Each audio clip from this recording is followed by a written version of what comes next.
ত্রয়োদশ জাতীয় সংসদ নির্বাচনে মনোনয়নপত্র বাতিলের বিরুদ্ধে আপিল আবেদন কার্যক্রমের তৃতীয় দিন আজ। গত 2 দিনে নির্বাচন কমিশনে 164টি আবেদন জমা পড়েছে। নির্বাচন কমিশনে অঞ্চলভেদে 10টি বুথ স্থাপন করা হয়েছে, যেখানে এই আপিল কার্যক্রম চলছে। এর আগে মঙ্গলবার দ্বিতীয় দিনে 122 জন প্রার্থী আপিল করেন। আর প্রথম দিন 42টি আবেদন জমা পড়ে এসেতে এবং হলফনামায় ভুল, ঋণখেলাপি বা সমর্থকদের স্বাক্ষরে গরমিল এমন নানা অজুহাতে বাদ পড়া প্রার্থীরা এখন নির্বাচন কমিশনের এজলাসে ন্যায় বিচারের প্রতীক্ষায়। আগামী 10 জানুয়ারি থেকে এসব আপিল আবেদনের শুনানি করবে কমিশন।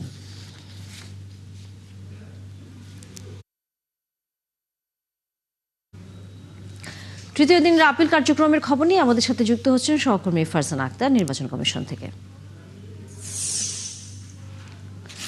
ফারজানা, এখন পর্যন্ত কতগুলো আবেদন পড়লো এবং একই সাথে সারা দিনে কত আবেদন আসতে পারে সেটার জন্য আনুমানিকভাবে কোনো বক্তব্য আসলে নির্বাচন কমিশনের পক্ষ থেকে জানা গেছে কিনা?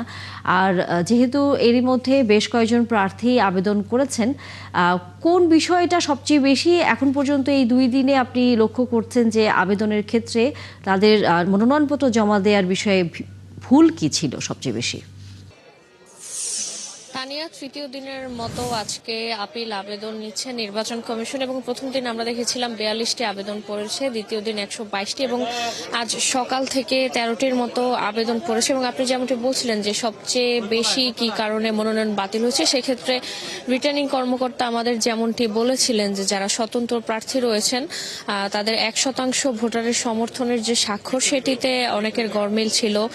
কেউ কেউ সেই স্বাক্ষরের কোটা পূরণ করতে পারেনি বা যারা স্বাক্ষর নিয়েছেন অনেকেরই কিন্তু যে ভোটাররা স্বাক্ষর করেছে তারা অন্য এলাকার বা তারা জানতেন না আসলে তারা কোন এলাকার ভোটার। তাসনিম জারার ক্ষেত্রে যেটি হয়েছিল ঢাকা নয়, এইসব বিষয় রয়েছে। পাশাপাশি আমরা দেখেছি অনেকেই কিন্তু হলফনামায় সঠিক তথ্য দিতে পারেনি। কেউ রিটার্নিং কর্মকর্তা বলছেন যে অসত্য তথ্য দিয়েছে। তার থেকেও বেশি যে বিষয়টি এবার আসছে সেটি হচ্ছে আবেদন আসলে কিভাবে করতে হয় সেই বিষয়টি অনেকের কাছে পরিষ্কার ছিল না। ঠিকমতো তারা আবেদন করতে পারেনি, কোনো একটি ঘর হয়তো খালি রেখেছে। এসব কারণেই মূলত মনোনয়ন বাতিল হয়েছে এবং যাদের মনোনয়ন বাতিল হয়েছে বা যাদের বৈধ হয়েছে দুটোর বিরুদ্ধেই কিন্তু আপিল আবেদন নিচ্ছে নির্বাচন কমিশন এবং এই আপিল আবেদন চলবে 9 তারিখ পর্যন্ত। এরপর 10 থেকে 18 তারিখ এসবের শুনানি হবে। তানিয়া, ধন্যবাদ ফারজানা। আমরা ফিরবো পরবর্তীতে আবারও আপনার কাছে আপিলের খবর জানবার জন্য। দর্শক সহকর্মী আমাদের সাথে নির্বাচন কমিশন থেকে ফারজানা আক্তার যুক্ত ছিলেন।